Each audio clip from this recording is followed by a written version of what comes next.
मराठी अक्षर भारती इयत्ता 9वी. कविता दुसरी संतवाणी. भेटी लागी जीवा. संत तुकाराम. पाठ्यपुस्तक पेज नंबर 3 वरील स्वाध्याय.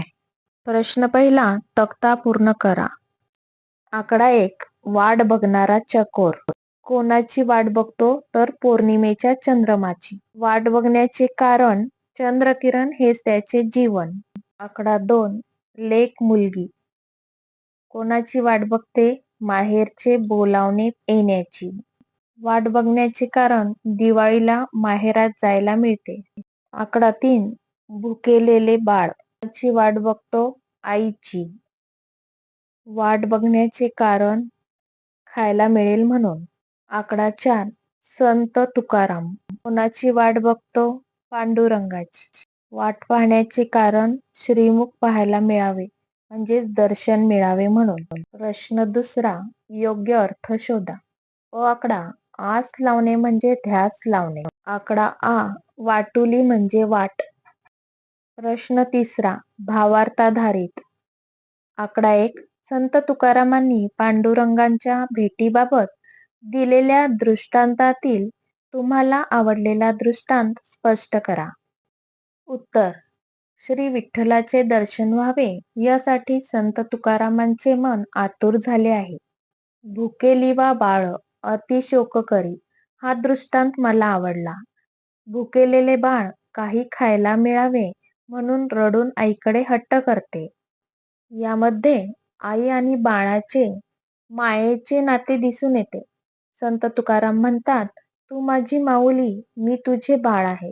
विठ्ठलरूपी मातेची मनापासून ते वाट पाहत आहेत, कारण त्यांच्या दर्शनाची भूक संत तुकारामांना लागली आहे. आकडा 2, चकोराच्या दृष्टांतातून संत तुकाराम काय सिद्ध करू इच्छितात ते तुमच्या शब्दात लिहा.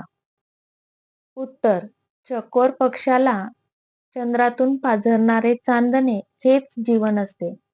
चंद्रकिरण हेच त्याचे जीवन असते.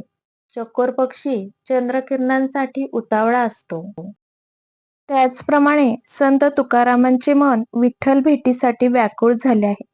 ते म्हणतात, तू माझा चंद्र व मी तुझा चकोर आहे. चकोराला जशी चंद्रकिरणांची ओढ असते तशीच मला विठ्ठला तुझ्या दर्शनाची आस लागली आहे. भाषाभ्यास. अलंकार. आपण जेव्हा कथा, कादंबरी, कविता, नाटक वगैरे साहित्य वाचतो तेव्हा दैनंदिन जगण्यातील भाषेपेक्षा थोडी वेगळी भाषा आपल्याला वाचायला मिळते. आपल्याला साहित्य वाचनाचा आनंद मिळवून देण्यात त्या भाषेचा मोठा वाटा असतो. दैनंदिन व्यवहारातील भाषेपेक्षा साहित्याची भाषा ज्या घटकांमुळे वेगळी ठरते त्यातील एक घटक म्हणजे अलंकार.